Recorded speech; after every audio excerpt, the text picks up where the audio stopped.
Everyone, আসসালামু আলাইকুম। আপনারা সবাই কেমন আছেন? হোপফুলি সবাই অনেক ভালো আছেন। আমি করবী বগুড়া থেকে বলছি। করবী সিকো চ্যানেলের পক্ষ থেকে আপনাদের স্বাগতম জানাচ্ছি। আজকের পর্বে নিয়ে এসেছি নতুন একটি রেসিপি। আজকে আপনাদের সঙ্গে শেয়ার করছি দেশি মুরগি আলু দিয়ে পাতলা ঝোল। এই দেশি মুরগিটা কিন্তু রান্নাটা এতটাই মজা ছিল যে আপনাদের সাথে শেয়ার না করে পারলাম না। এটা খেতে অসম্ভব মজা ছিল। আজকে আমি এই দেশি মুরগির পাতলা ঝোলটা করে দেখাবো এবং A to Z tips and trick সহকারে আজকে রান্নাটা করে দেখাবো। আই হোপ আপনাদের ভালো লাগবে। এ টু জেড দেখবেন, কেটে কেটে দেখবেন না, তাহলে রান্নার মধ্যে অনেক কিছুই মিস করবেন। তো দেশি মুরগির পাতলা ঝোল করার জন্য এখানে ডিমওয়ালা মুরগি কেটে ধুয়ে ক্লিন করে নিয়েছি। দেখুন ডিমও কিন্তু আছে, আর বেশ ভালোই এখানে চর্বি ছিল। আর আমি আলু নিয়েছি, কারণ যেহেতু আমি পাতলা ঝোল করব, আলু ছাড়া কিন্তু ভালো লাগে না। আর এখন আমি রান্নায় চলে যাই। তো চুলায় একটু ফ্রাই প্যান বসিয়ে দিয়ে ফ্রাই প্যানটা গরম হয়ে গেলে আমি তেল দিয়ে দিব। তেলটা গরম হয়ে গেলে আমি জিরে দিয়ে দিব। দেন আমি এখানে শুকনো মরিচ, সাদা এলাচ, কালো এলাচ, লং, গোলমরিচ দিয়ে এটা এখন আমি তেলের সঙ্গে একটু ভেজে নিব।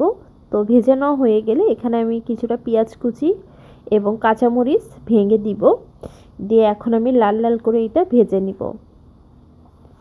আমার চুলার আঁচটা কিন্তু মিডিয়াম টু হাই হিটে থাকবে যখন আমি এগুলো ভেজে নিব। তো পেঁয়াজ যেন পুড়ে না যায় এজন্য আমি একটু পানি দিয়ে দিলাম। দিয়ে এখানে আদা রসুনের পেস্ট দিয়ে দিলাম 2 চামচের মতো। দেন আমি এখানে ধনিয়া গুঁড়ো দিয়ে দিলাম হাফ চামচ, জিরে গুঁড়ো দিয়ে দিলাম হাফ চামচ, দেন হলুদের গুঁড়ো দিয়ে দিলাম হাফ চামচ এবং মরিচের গুঁড়ো আমি দিয়ে দিব 1.5 চামচের মতো।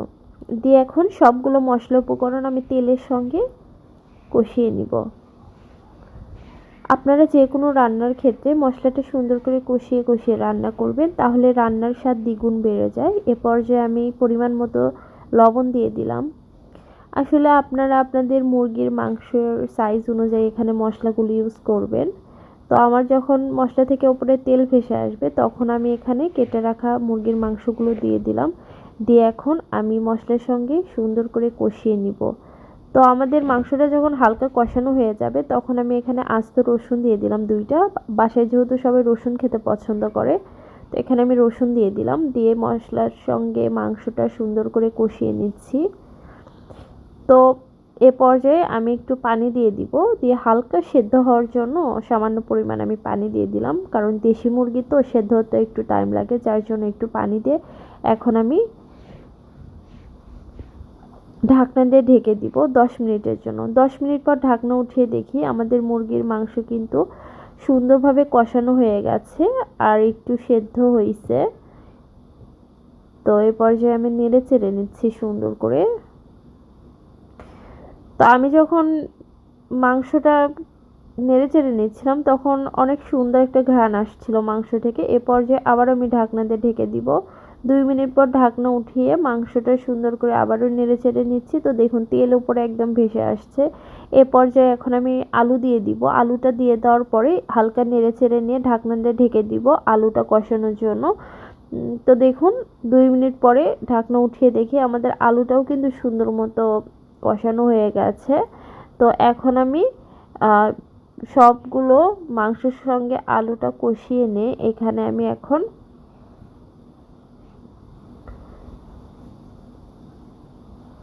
পানি দিয়ে দিব। তো আমি একটু বেশি পরিমাণ পানি দিয়েছি, যেহেতু দেশি মুরগি সিদ্ধ হতেও একটু টাইম লাগবে এবং আমি একটু পাতলা ঝোল খাবো, এই জন্য পানির পরিমাণ একটু বেশি দিয়েছি। এখন আমি ঢাকনা দিয়ে ঢেকে দিব। দিয়ে আমি মিডিয়াম টু লো হিটে এইটা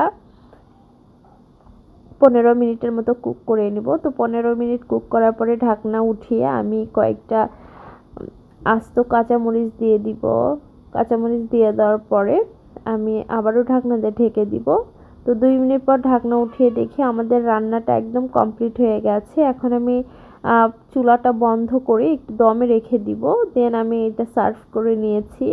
তো দেখুন দেশি মুরগির পাতলা ঝোল দেখতে কতটা ইয়াম্মি হয়েছে, তাই না? এটা খেতে যে এত মজা ছিল, বাসায় সবাই অনেক প্রশংসা করেছে।